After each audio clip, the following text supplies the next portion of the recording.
So you got your clinic and you've gotten some bad reviews. It's not the end of the world. I actually think some of these negative comments and reviews that you might receive are super valuable to help improve your workflow. Instead of using it or viewing it as something negative, think of it as an opportunity to improve. So this is a walk-in clinic, a very inexpensive walk-in clinic in Long Beach. It's called Los Alamitos Walk-in Clinic, and you can see it's got 2.8 reviews from only about 20 reviews. And this website or this company has been around since 2015. So what are they doing wrong? Because remember, if somebody finds this online review, and they're going to come to you anyway because they need that access. That's the only amount of money that they can spend. And we'll get to the website in just a minute. They're going to be set up to expect that this place is probably not going to be that good. And once they come in, they might have a really bad expectation. So let's take a look at the reviews and see what we can learn, what could we take away from this, and what changes we can make. So the first one is the word walk-in should be taken off. They don't take walk-in. Of course, yeah. So if you don't take walk-ins and you said you take walk-ins, the patient's going to be very disappointed. So whatever you advertise should be what you deliver. And if you can leave it out, leave it out. They do not take walk-in, and appointments are after 1 month. Misleading information on Google, right? And this is the actual website, Walk-in Medical Clinic. They have 2 locations. We'll do the other one in a minute. This is the Los Alamitos Clinic. So you can see it's very, very inexpensive, $49 office visit. New cash paying patients receive a $10 discount, free 10-day recheck. This is actually really good. I think this beginning part is definitely setting up like, hey, this is the value that we're offering you. That's the doctor. This is their philosophy. The insurances they accept, our fees are so reasonable, you don't need to have health insurance. Well, you got to be careful when you say something like that, and then you say we accept these things. So they might actually not accept insurance. That might be problematic. Here's a way to book an appointment, and that doesn't work. So again, anything like that where your website is down, as a physician, huge red flag, because that can be used against you in many ways, and we'll get into that maybe a little bit later. View our services, no appointments necessary. And here they were saying that they have appointments 1 month out, so if you don't offer appointments, you shouldn't offer appointments. And it does say they accept all insurances. Free Medicare wellness. All right, well, okay, the rest of it is probably less important. Let's take a look at the next review. So this is 3 years ago. By the way, this is a year ago. That's the last review. And the one before that is 3 years ago. And this clinic is still operational. I came here for a regular checkup and it was amazing. Everything was very in order, and I would recommend the doctor to my friends and family. It seems a little bit like it's written by a friend, to be honest. Only 3 reviews, so that's not very effective. Here's one with 16 reviews, so that's probably legit. They accept Medi-Cal, so they implicitly denied me medical treatment. That's a big problem. So they denied them probably because it's cash pay, and Medi-Cal pretty much has no out-of-pocket expenses. So I don't think they actually take insurance. So that's kind of false and misleading advertisement that can get you in trouble.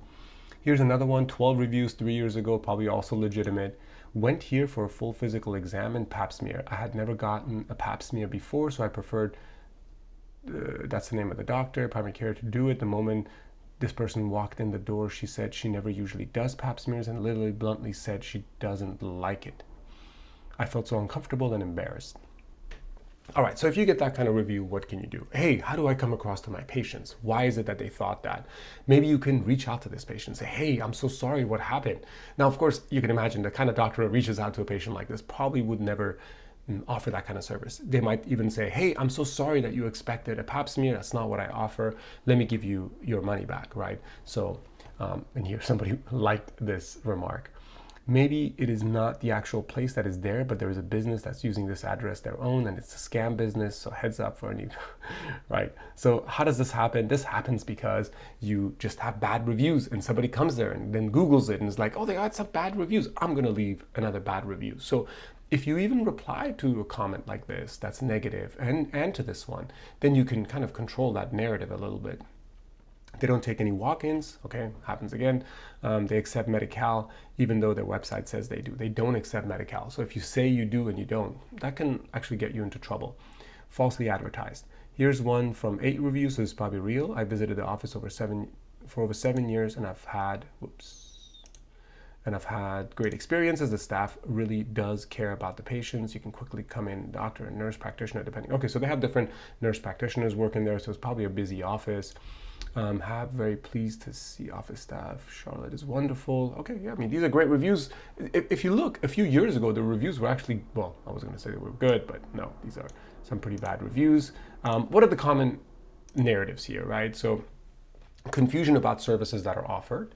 I would give it a negative if allowed. This office orders blood tests and would never give us results, even after calling the office multiple times. So this is poor follow-up. So you're not offering good customer service. If you offer a service, you should be able to see it to completion. Terrible service, 2-hour wait with a scheduled appointment, ended up leaving. If you offer a scheduled appointment, yes, in a doctor's office, 30 minutes, 45 minutes can be late, but that should be followed with an incredible amount of apologies to the patient, because you got to respect their time. That's going to be a negative review. That's going to be no word of mouth. I've been a patient here since 2016, seen the doctor only 3 times. Her physician assistant keep quitting. This is not a good place for a regular doctor. No attention to detail. Go anywhere else. Ouch. All right, and the other location is right here.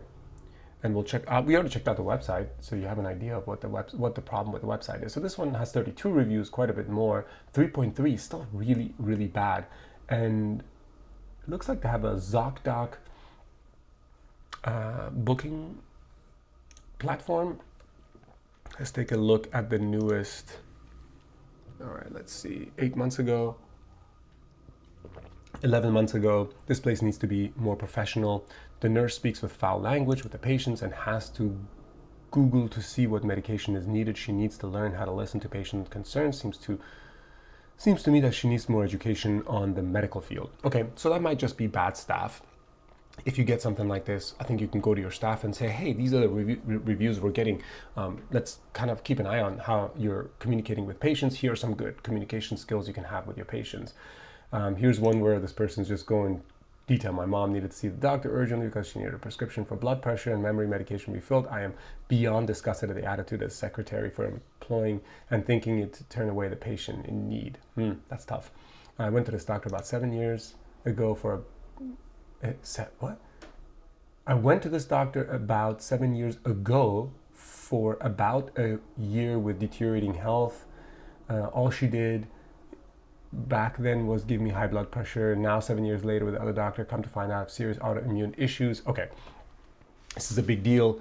This can happen to any of us. This is a misdiagnosis. I think reaching out to a patient like this, chapeau. Of course, you may not know who that is, but if you can reach out to this person, apologize, that's huge. I wouldn't ask her to change any of her feedback or online reviews. Just reaching out and saying, I'm so sorry, I don't know how this happened.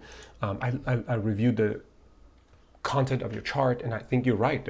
I could have definitely done further testing. There's nothing wrong with that. And it will set you up in the future to be careful that something like this doesn't happen, but it's going to happen to any of us, no doubt about that. All right, guys, so you got a sense of this series here. This website is absolutely bad in many ways. Look at the font writing, it's not good. This is weird. Visit our blog for inspiring challenges.